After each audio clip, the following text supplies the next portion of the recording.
Hello बच्चों, आज मैं आपको क्लास 11th का क्वेश्चन पेपर का पैटर्न बता रही हूँ कि उसमें क्वेश्चन पेपर आपका किस तरीके से आता है, उसमें आने वाले क्वेश्चंस किस प्रकार के होते हैं। पहले तो हम देखेंगे कि जो क्वेश्चन का पैटर्न है उसमें 100 मार्क्स का पेपर होता है, जिसमें थ्योरी जो पोर्शन होता है वो 60% होता है और प्रैक्टिकल जो पोर्शन होता है वो आपका 40% होता है। आपके क्वेश्चंस इसमें किस प्रकार के होंगे, देखिए। सबसे पहला जो क्वेश्चंस होता है इसमें वो मल्टीपल चॉइस क्वेश्चंस होते हैं, यानी बहुविकल्पीय प्रश्न आपके होते हैं। इसमें से आपके 5 नंबर के ये क्वेश्चंस होते हैं, 1-1 मार्क्स का क्वेश्चन होता है।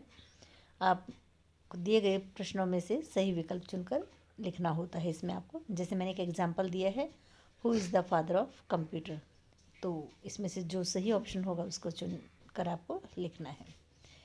इसी तरीके से आपके 5 क्वेश्चंस और आते हैं 5 नंबर के, ट्रू फॉल्स टाइप्स क्वेश्चंस होते हैं इसमें, यानी आपको सही प्रश्न पर सही का निशान और गलत क्वेश्चन पर गलत का निशान लगाना होता है, यानी ट्रू फॉल्स बताना होता है। जैसे कि इसमें बताया कि मशीनी भाषा एक निम्न स्तरीय भाषा है, सही है या गलत, यानी ट्रू है ये। तो इसी तरीके के क्वेश्चन इसमें आते हैं।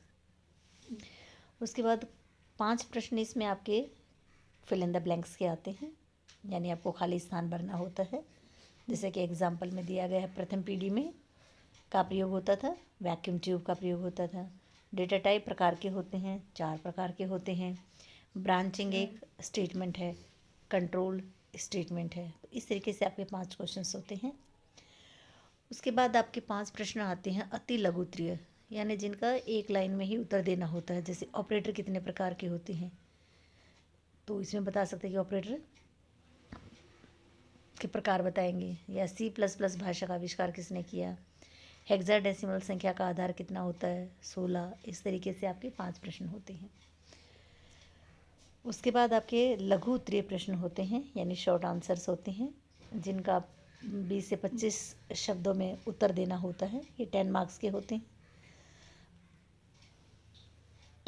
जैसे डेटा टाइप किसे कहते हैं, कितने प्रकार के होते हैं, या डेसिमल संख्या प्रणाली किसे कहते हैं, या हार्डवेयर सॉफ्टवेयर में अंतर, या कंप्यूटर के प्रकारों में अंतर। इस तरीके से आपके 5 क्वेश्चंस आते हैं 10 मार्क्स के।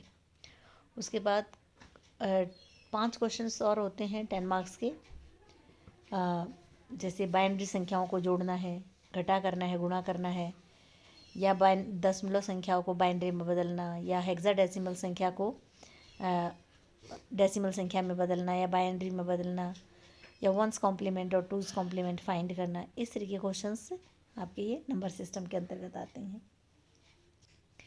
इसके बाद लॉन्ग टाइप क्वेश्चंस होते हैं आपके, यानी विस्तृत उत्तरीय प्रश्न जिनको हम बोलते हैं। इनका उत्तर जो होता है वो 100 से 150 शब्दों में देना होता है। जैसे डी मॉर्गन प्रमेय को सत्यता सारणी से समझाइए, तो इसमें डी मॉर्गन की 2 प्रमेय होती हैं, तो दोनों को बताएंगे। और इस तरीके से जैसे लॉजिक गेट कितने प्रकार के होते हैं, तो सभी लॉजिक गेट्स को बताएंगे, उन सभी की, जैसे AND gate, NOT gate, NOR gate, इन सभी की सत्यता सारणी व चित्र द्वारा इन सबको समझाएंगे। तो ये आपके क्वेश्चंस थे। इस प्रकार का ये आपका क्वेश्चन का पैटर्न रहेगा। कभी कभी क्वेश्चन का पैटर्न बदल भी सकता है, लेकिन क्वेश्चन इसी प्रकार के रहेंगे। वो नंबरिंग भले ही बदल जाए, लेकिन क्वेश्चंस इसी तरह से रहते हैं कि ट्रू फॉल्स बताना है, fill in the blanks, 1-1 number के क्वेश्चन, 2 नंबर के क्वेश्चंस, 3 नंबर के क्वेश्चंस भी हो सकते हैं, 4 नंबर के क्वेश्चंस हैं, खाली स्थान भरना, फुल फॉर्म्स। तो इस तरीके से आपका एक क्वेश्चन का पेपर का पैटर्न होता है।